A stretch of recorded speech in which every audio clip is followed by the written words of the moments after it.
আজকে অনেকে বিপ্লবের কথা বলেন, বিপ্লব আর অভ্যুত্থান এক না, বিপ্লব আর অভ্যুত্থান এক না।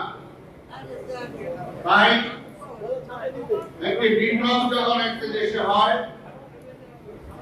সেই দেশের সম্পূর্ণ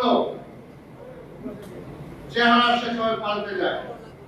ও তাই হয়েছিল।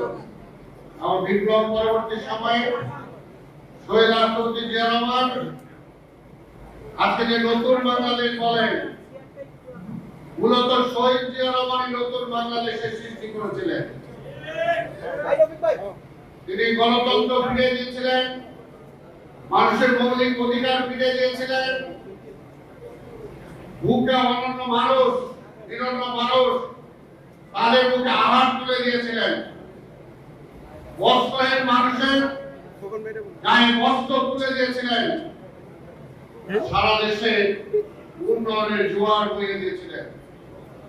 জিয়া রহমান রাষ্ট্র ক্ষমতায় আসার আগে এদেশের জনসংখ্যা ছিল একটা আপদ, একটা বিপদ।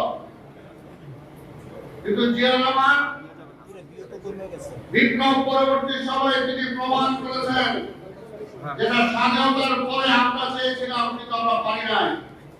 শেখ মুজিবের ব্যর্থতার জন্য, আওয়ামী লীগের ব্যর্থতার জন্য, যে মুক্তিযুদ্ধ পরবর্তী সময়ে মুক্তিযুদ্ধের মধ্যে দিয়ে বেড়ে আসা শক্তিটাকে দেশ গঠনের কাজে লাগানোর জন্য যেটা উচিত ছিল সেটা আওয়ামী লীগ আর শেখ মুজিব করে নাই, যেটা করেছেন শহীদ রাষ্ট্রপতি জিয়া রহমান। বিপ্লব পরবর্তী সেই শক্তি দিয়ে তিনি দেশটাকে গড়ে তুলেছিলেন। এমন কোন কাজ নাই, এমন কোন সংস্কার নাই যে তিনি করেন নাই। আজকে সংস্কার বলতে গেলে তাকে মহান সংস্কারও বলতে হয়। মহান সংস্কার হচ্ছে শহীদ রাষ্ট্রপতি জিয়া রহমান। তাই আজকে বলতে চাই, স্বাধীনতার উপরে চেতনায় আমাদেরকে আবার উজ্জীবিত হতে হবে। উজ্জীবিত হতে হবে এই কারণে আজকে আবার সেই মুক্তিযুদ্ধের চেতনাকে নিয়ে ছিনিমিনি খেলা হচ্ছে, ৭১কে নিয়ে ছিনিমিনি খেলা হচ্ছে। ৭১-এর সাথে ২৪কে মিলাতে চান। অনেকে এমনও শুনেছি মনে মনে স্বপ্ন আছে ক্ষমতায় গেলে জাতীয় সঙ্গীতটাকে অনেকে পরিবর্তন করার চিন্তা করে। সেই কারণে আজকে মুক্তিযুদ্ধের চেতনায় আমরা যারা এখনো বেঁচে আছি, আমাদেরকে সেই চেতনা ধারণ করে এখনো লড়াইয়ের জন্য প্রস্তুত থাকতে হবে, প্রস্তুত থাকতে হবে। কথায় কথায় শেখ হাসিনা যে কারণে নির্বাচন দিতেন না, নির্বাচন দিলেই বিএনপি ক্ষমতায় আসবে। ৫ই আগস্টের পরেও এখানে প্রকাশ্যে বলে আমরা কি এই অভ্যুত্থান করেছি বিএনপিকে ক্ষমতা আনার জন্য নাকি? অর্থাৎ তারাও ভোট দিতে চায় না। ভোট দিলে কি হবে? জনগণের জনপ্রিয় দল বিএনপি ক্ষমতায় যাবে। এই কারণে তারা এটা মানতে চায় না।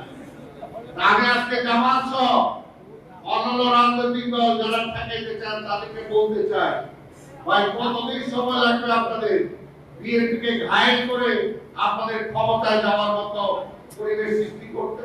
সেটার জন্য কি জাতি অপেক্ষা করতে হবে? সেটার জন্য কি জাতি অপেক্ষা করতে হবে? আজকে পরিষ্কার বলতে চাই, ডক্টর ইউনূস সাহেব অনেক সময় নিয়েছেন, অনেক সময় নিয়েছেন। বিএনপির মহাসচিব যখন নির্বাচনের কথা বলতেন তখনই আপনারা বলতেন না নির্বাচনের জন্য প্রস্তুত না, কেন বিএনপিকে ক্ষমতায় দেওয়ার জন্য কি আমরা নির্বাচন দেব নাকি? ভাই বিএনপি কি জোর করে ক্ষমতায় যাবে? জনগণ যদি বিএনপিকে ভোট দেয় আপনাদের এত চুনকায় কেন? এত চুনকায় কেন? চুনকায় একটা কারণে, কারণ অতীত আমরা দেখেছি, অতীত আমরা দেখেছি বিএনপি হলো এই দেশের মুক্তিযোদ্ধাদের দল, মুক্তিযুদ্ধের দল। বিএনপির কারণে স্বাধীনতা রক্ষা পেয়েছে, গণতন্ত্র ফিরে পেয়েছে, আধিপত্যবাদী শক্তির হাত থেকে এই দেশকে রক্ষা করেছে। এই কারণেই আধিপত্যবাদী শক্তির পক্ষে যারা আছেন তারা চায় না বিএনপি ক্ষমতায় আসুক।